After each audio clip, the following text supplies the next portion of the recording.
నమస్తే అండి. Rising east ప్రాజెక్ట్‌లోని ruby బ్లాక్‌లో అండి ఇది. 1845 ఎసెప్ట్ అండి. 3 బిహెచ్‌కే వెస్ట్ ఫేసింగ్ కన్‌స్ట్రక్షన్ జరుగుతుందండి ఈ బ్లాకు. ఫస్ట్ ఫ్లోర్‌లో బ్లాక్ అండి. ఫస్ట్ ఫ్లోర్‌లో ఫ్లాట్ అండి ఇది. మనం ఫ్లాట్‌లోకి ఎంటర్ అవుతున్నాం.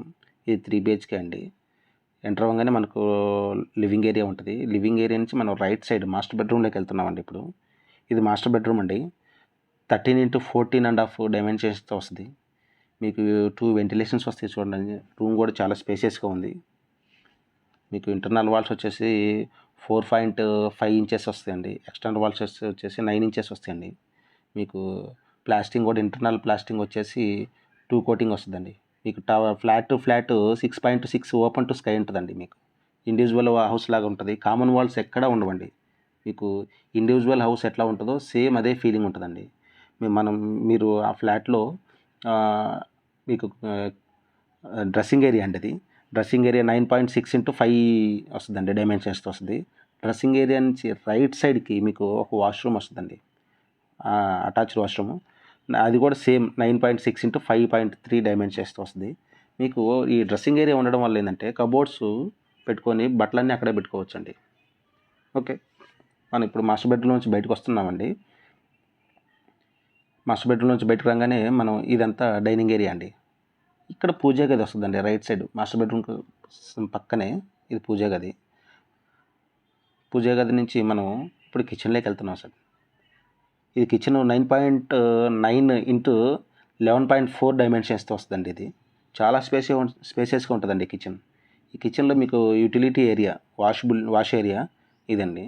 మీకు వాష్ ఏరియా నుంచి బయటకు బయటకు కనబడుతుంది చూడండి సార్. ఓకే, చూడండి, మీకు విలేజ్ వ్యూ ఉంటుందండి. మీకు ఇదంతా డైనింగ్ ఏరియా. ఇది ఒక స్మాల్ బాల్కనీ అండి. మీకు స్మాల్ కాదు, బిగ్గానే ఉంటుంది కొంచెం బాల్కనీ. ఇదంతా డైనింగ్ ఏరియా అండి. మీకు చాలా స్పేసెస్గా ఉంటుంది చూడండి సార్. మీకు ఇక్కడ నుంచి బయటకు చూస్తుంటే సెకండ్ బ్లాక్ పెరల్ బ్లాక్ కనపడుతుంటుందండి. కన్స్ట్రక్షన్ జరుగుతుంది. అది కూడా మీకు 9 టవర్స్ వస్తాయండి ఇక్కడ. ఇది సెకండ్ బ్లాక్. నెక్స్ట్ ఇది ఫస్ట్ బ్లాక్ కంప్లీట్ అయిపోయిందండి. ప్లాస్టింగ్ అయిపోయింది. ఇంకా పుట్టి పెట్టేస్తాము. మనం ఇప్పుడు చిల్డ్రన్స్ బెడ్రూమ్లోకి వెళ్తున్నాం సార్. చిల్డ్రన్స్ బెడ్రూమ్ వచ్చేసి 11-13 డైమెన్షన్స్తో వస్తుందండి. చాలా స్పేసెస్గా ఉంటుంది చిల్డ్రన్స్ బెడ్రూమ్ ఇది. మీకు ఇక్కడ సింగిల్ వెంటిలేషన్ వస్తుందండి. మీకు ఇక్కడ అటాచ్డ్ వాష్రూమ్ వస్తుంది సార్. ఆ వాష్రూమ్ కూడా మీకు స్పేసెస్గానే ఉంటుంది. 5x9 డైమెన్షన్స్తో వస్తుంది.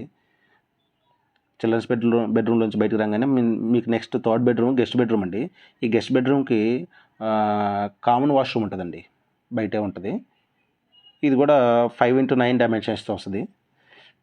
స్పేషియస్గా ఉంటుంది. ఇది గెస్ట్ బెడ్రూమ్ అండి.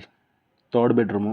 ఇది మీకు దీనికి 2 వెంటిలేషన్స్ వస్తాయండి. ఇది 11.5x13 డైమెన్షన్స్తో వస్తుందండి ఇది. సో మీకు అక్కడి నుంచి బయటకు చూస్తే మీకు టవర్ టు టవర్ మధ్య 23 ఫీట్ గ్యాప్ కనపడుతుందండి. ఇక్కడ flat to flat 6.6 open to sky చాలా గ్యాప్ ఉంటుందండి. ఎక్కడ కామన్ వాల్స్ ఉండవు. ఇండివిజువల్ హౌస్ లాగానే ఉంటుంది మీకు. ఓకే అండి.